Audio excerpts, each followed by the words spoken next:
Hello, this is Peter again from Ryan Academy. We're now having our guest from UK, Ryan. Ryan is here, right? Can you say hello to your Hello audience? everyone, my name is Ryan. Nice to meet you all. Okay, today we're doing this interview with Ryan. Ryan's been here for a couple months, I guess. To be honest, I've actually been here almost 3 years. All right. Yeah. Actually, he was a university student like Yeah. 4 or 5 years ago. Is that 4 or right? 5 years ago, yeah. From which university? So my university in England is University of Central Lancashire. And in my third year, I did an exchange program with Sichuan University, and I stayed at Sichuan University for 1 year. Then after I graduated, I came in 2015. I came back to China as an English teacher, and I worked in 2 training centers. My first training center was EF. My second training center was Elton English, and now I'm with this company working in kindergarten. Okay, may I say that during the time in the Sichuan University, something attracts you to stay in the city, is that right? Yeah, I feel that Chengdu, it has a nice vibe, like a really relaxing vibe.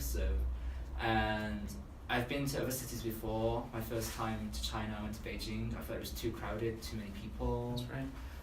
Hangzhou was nice as well, but I felt more at ease and more at home in Chengdu. So I thought to come back to Chengdu to work and live here would be much better.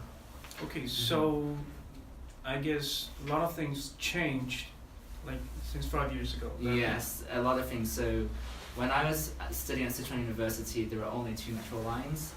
And I remember I had to get on a bus to get from the north to the south of Chengdu. And usually after the 2 years that I came back, I saw a huge difference, like a massive transformation. In a space of 2 years, I thought, wow, so quick. Sometimes you see one shop I used to know, and that was already closed, and a new shop has took its place. So Chengdu is really developing very fast. So you mean the transportation like developed very well? How about food? So for the development of transportation, there are more subway lines. And also there are signs in English and in Chinese, so when you walk in the streets you'll find most of the road signs are in English and Chinese, so that is like convenient, Very especially convenient. for foreigners. That's right. Also using like the bus as well. Well, I rarely use a bus, but if you use a bus then it's also convenient. And also if you come to China you have like a taxi app called Didi, also in English as well, so and you can call like taxis, like it's kind of like an Uber service, so I think it's very convenient as well to use. How about the shared bikes? The shared bikes, so there are many types of bikes you can like take, so there's OFO, Mobike, and the DB bikes. From my own experience, before when it first started, OFO bikes were the first ones, and then these other different types of brands kept coming out, and there's so many bikes everywhere. You just walk in the street, you'll see a bike anywhere, so you can just walk out of your apartment and you'll see bikes on the street. And I suggest the Mobike is the best one. If you use OFO, the bikes are now not as good as they were, so I suggest like DD Mobikes are the best I ones. agree. Yeah. How about the food? The food. Okay, so Sichuan cuisine is known for its spicy food. And so if you're like me, if you're not used to eating spicy food, it might take a bit of time to get used to it, but over time you'll get used to eating spicy food. They like to put like Sichuan pepper, which they call lajiao, in everything. So, and yeah, if you want to try something, I suggest you try hot pot, which is Sichuan hot pot, which is like The signature dish. the signature dish. And other dishes I can recommend is kueh guo rou, which is kind of like a meat dish. And I suggest you try barbecue as well. I think barbecue is quite good. Yeah, so there's many kinds of dishes. So when you get here, you can try many things. Recently, got a lot of candidates. Mhm. They're asking, like, say, frequently asked questions. Okay.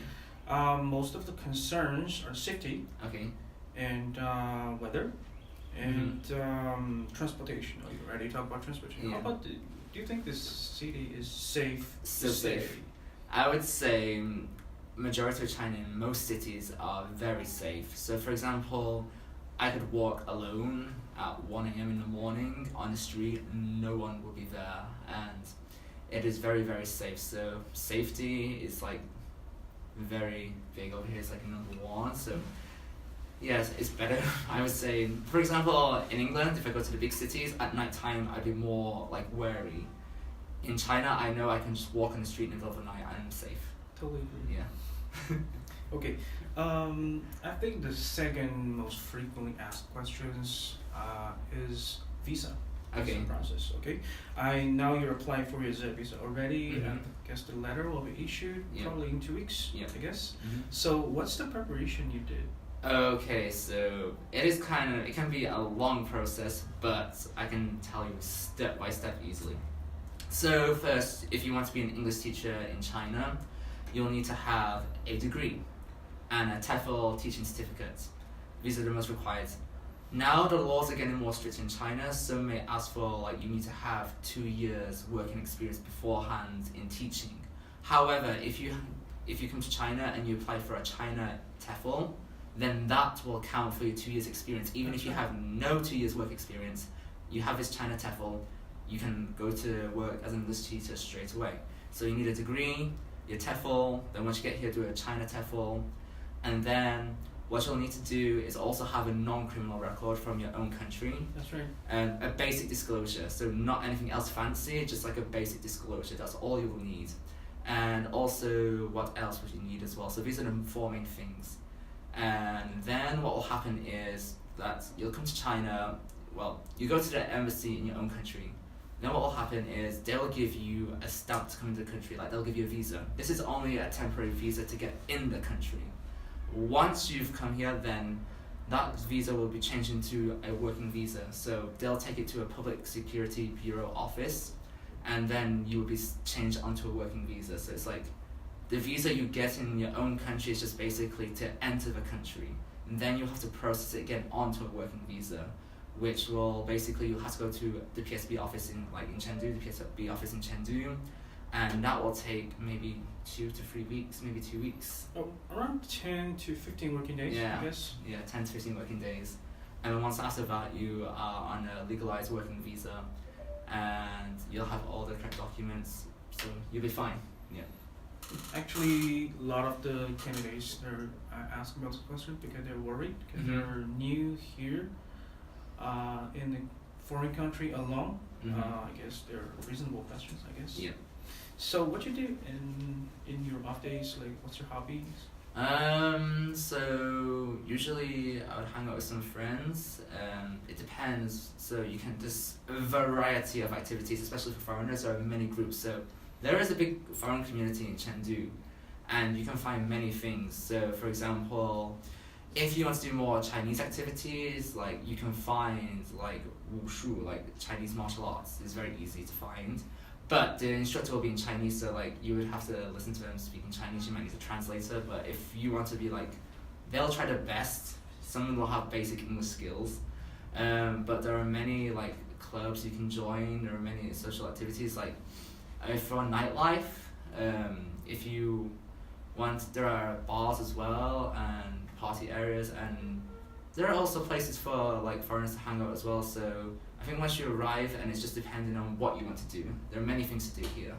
Okay, But, sounds great. it's like a variety of choices. Sounds Yeah. great. So I guess if you want to stay here for like longer, Mhm. I guess you need to just learn Mandarin. Gonna make your life much more easier. Is that right? Yes, I would suggest having the basics of Mandarin when first coming to China, like especially Chengdu. But the younger generation, their English is getting better. But when you're out in public and maybe you're in a restaurant and it's an older person, someone who's very old, and you're ordering something, and if you use English, the menus are all in Chinese. And some restaurants will have pictures, but a lot of them will have a lot of Chinese characters. So, You have to just guess. yes, guess. So if you first come to China, it's just look at the menu. This one, that one, this one, and then they'll give it to you. And also for eating, if you're a vegetarian, so like you learn some basic Chinese and you say 我吃素, like I don't eat meat. Sometimes the local Chengdu people might look at you, especially the older ones, like what's wrong with you? Why you can't eat meat? And this has happened to two of my friends. They're vegetarians and they ordered noodles and they put beef. They put the vegetables on top, and then they found at the bottom of the noodles they had beef. So, just like Actually, I would don't take it like very serious. Just take it with a pinch of salt because it's fine. Like it's just okay. It's just like a way of thinking. Yes. Okay, a last question. Okay, a lot of people they're asking why should I choose a agency to do all the process? What do you think about this? I think an agency is very convenient because they're very experienced. If you're by yourself and doing the whole process of your visa or finding a job, then you would have the agency will have like an experience. So they'll go to the school, they may know background on the school, they can give it back to you. If you go by yourself, like I've done myself, it's like you have to go there. You don't actually know until you get to the school. So it may be all okay, but then once you arrive there, things may change. So I think choosing an agency is a good option because they will give you some ideas and then you can have a think, and then also the visa process as well. Like if you're by yourself, you need to if you do the visa process by yourself, then you may have one document, but you may go to the public security office and like you don't have this document, so we can't process your visa. So they know what you need to do straight away. And besides visa, when you arrive at the foreign country, a lot of things to be sorted out. Right. Yeah. I guess you choosing the agencies for the good reason, right? Yeah. So you're happy right now? Yes, so far so good. So I'm really happy. I'm very good. You're happy. So anything else you want to like suggestions or advices you want to give our future candidates? Like if I say you choose like 3 words to them, what would you say? Ooh, okay. So be daring. Don't be shy when it comes to trying new activities. Just have a go at it. Okay. Also, don't panic, or if you have what I call bad China day, like you will have it because our cultures are very different. So if you're gonna have a bad China day, like don't take it to heart. I would suggest like, so when I meet some of the new foreigners that arrive in China and they had 1 or 2 bad experiences, but they get over it very quickly. So I just say to them, it's okay, it'll pass. It's just a culture shock. It's culture shock, yeah. Yes. So no need to worry. So be daring, try new things, be confident, enjoy your life here. Yeah. Alright, thank you. This is the end of the interview. See you guys next episode. Bye bye. Bye.